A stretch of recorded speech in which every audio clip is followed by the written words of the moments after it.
Sir, ಕಳೆದ 2.5 ತಿಂಗಳಿಂದ ನಮ್ಮ ಎರಡೂ ಶಿಕ್ಷಣ ಸಂಸ್ಥೆಗಳಲ್ಲಿ ಕಾರ್ಯನಿರ್ವಹಿಸ್ತಾ ಇರತಕ್ಕಂತಹ 400ಕ್ಕೂ ಹೆಚ್ಚು ಸಿಬ್ಬಂದಿ ಬಹುಶಃ ಪ್ರತಿದಿನ ಹಗಲಿರುಳು ಶ್ರಮಿಸಿ ಈ ರಕ್ತದಾನ ಶಿಬಿರದ ಬಗ್ಗೆ ಜಾಗೃತಿ ಮೂಡಿಸೋದರಲ್ಲಿ ನಾವು ಯಶಸ್ವಿಯಾಗಿದ್ದೀವಿ ಅನ್ನೋದನ್ನು ನಾನು ಮೊದಲೇ ಹೇಳಕ್ಕೆ ಬಯಸ್ತೇನೆ.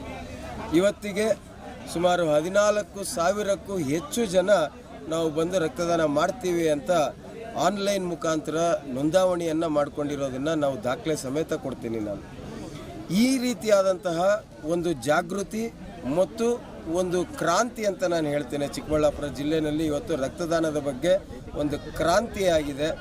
ಈ ಕ್ರಾಂತಿಯನ್ನು ಇದೇ ರೀತಿ ಮುಂದುವರಿಸ್ಕೊಂಡು ಹೋಗಬೇಕು ನಾವು.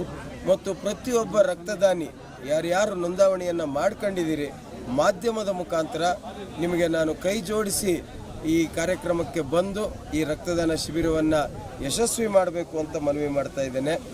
ಈ ಬಾರಿ ನಾವು 5,000 ಯೂನಿಟ್ಗಳ ಒಂದು ಗುರಿಯನ್ನು ಇಟ್ಟುಕೊಂಡು ಕಳೆದ 2.5 ತಿಂಗಳಿನಿಂದ ಅತ್ಯಂತ ಶ್ರಮ ಹಾಕಿ ಕಾರ್ಯಪ್ರವೃತ್ತರಾಗಿ ನಮ್ಮ ಸಿಬ್ಬಂದಿ ವರ್ಗದವರು ಕಾರ್ಯಕ್ರಮವನ್ನು ರೂಪಿಸ್ತಾ ಇದ್ದಾರೆ. ಇದರ ಜೊತೆಗೆ ಸುಮಾರು 6,000ರಿಂದ 7,000 ಜನ ದಾನಿಗಳನ್ನು ಖುದ್ದಾಗಿ ನಾನು ದೂರವಾಣಿ ಮುಖಾಂತರ ಮಾತನಾಡಿ ಆಹ್ವಾನ ನೀಡಿದ್ದೇನೆ. ಈ ಬಾರಿ ಒಂದು ರೀತಿ ಕಳೆದ ಬಾರಿ ಬಂದಾಗ ನಾವು ಅರ್ಧ ಗಂಟೆ ಕಾಯಬೇಕಿತ್ತು, 1 ಗಂಟೆ ಕಾಯಬೇಕಿತ್ತು ಅಂತ ಹೇಳಿದ್ರು. ಆದರೆ ಈ ಬಾರಿ ಆ ರೀತಿ ಯಾವುದೇ ರೀತಿ ಆಗದ ಹಾಗೆ ಪ್ರತಿಯೊಂದು ವಿಭಾಗದಲ್ಲಿ ಅಂದರೆ BP ಚೆಕ್ ಮಾಡೋ ಜಾಗದಲ್ಲಿ ಒಂದು 50 ಜನ ತಜ್ಞರನ್ನು ಅಲ್ಲಿ ಏರ್ಪಾಟು ಮಾಡಿದ್ದೇವೆ. ಮತ್ತು ಗ್ರೂಪಿಂಗ್ ಮಾಡ್ತಕ್ಕಂಥ ಜಾಗದಲ್ಲಿ 50 ಜನ ತಜ್ಞರನ್ನು ಇಟ್ಟಿದ್ದೇವೆ. ಹಿಮೋಗ್ಲೋಬಿನ್ ಚೆಕ್ ಮಾಡುವಂಥ ಜಾಗದಲ್ಲಿ 50 ಜನ ತಜ್ಞರನ್ನು ಇಟ್ಟಿದ್ದೇವೆ.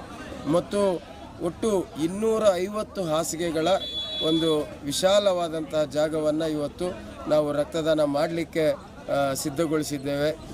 ಎಲ್ಲ ರಕ್ತದಾನಿಗಳಿಗೆ ಈ ಬಾರಿ ನಿಮಗೆ ಯಾವುದೇ ರೀತಿ ತೊಡಕು ಇರೋದಿಲ್ಲ. ನೇರವಾಗಿ ಬಂದು ನೀವು ನಿಮ್ಮ ತಪಾಸಣೆಯನ್ನು ಮುಗಿಸಿ ರಕ್ತದಾನವನ್ನು ಮಾಡಿ ಊಟ ಮಾಡಿ ಇಲ್ಲಿಂದ ನಿರ್ಗಮಿಸ್ಬೋದು ಅಂತ ನಾನು ಮುಕ್ತವಾಗಿ ನಿಮಗೆ ಆಹ್ವಾನವನ್ನು ನೀಡ್ತಾ ಇದ್ದೇನೆ.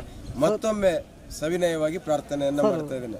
ಎಷ್ಟು ವರ್ಷಗಳಿಂದ ಕ್ಯಾಂಪ್ ಮಾಡ್ಕೊಂಡು ಬರ್ತಿದ್ದಾರೆ? ಇದುವರೆಗೂ ಎಷ್ಟು ಬ್ಲಡ್ ಕಲೆಕ್ಟ್ ಆಗಿದೆ? ಸರ್, 2002ನೇ ಇಸ್ವಿನಲ್ಲಿ ನಾವು ಈ ಲಯನ್ಸ್ ಸಂಸ್ಥೆಯ ಅವರು ಮತ್ತು ರಾಷ್ಟ್ರೋತ್ಥಾನ ಪರಿಷತ್ನವರು, ಸರ್ ನೀವು ಪ್ರತಿ ಬಾರಿ ದತ್ತಿ ದಿನಾಚರಣೆಗೆ ಅನೇಕ ಕಾರ್ಯಕ್ರಮಗಳನ್ನು ಮಾಡ್ತೀರಿ, ಯಾಕೆ ಒಂದು ರಕ್ತದಾನ ಶಿಬಿರವನ್ನು ಮಾಡಬಾರ್ದು ಅಂತ ಕೇಳಿದಾಗ 2002ರಲ್ಲಿ ನಾವು ಮೊದಲು ಪ್ರಾರಂಭ ಮಾಡಿದ್ದು.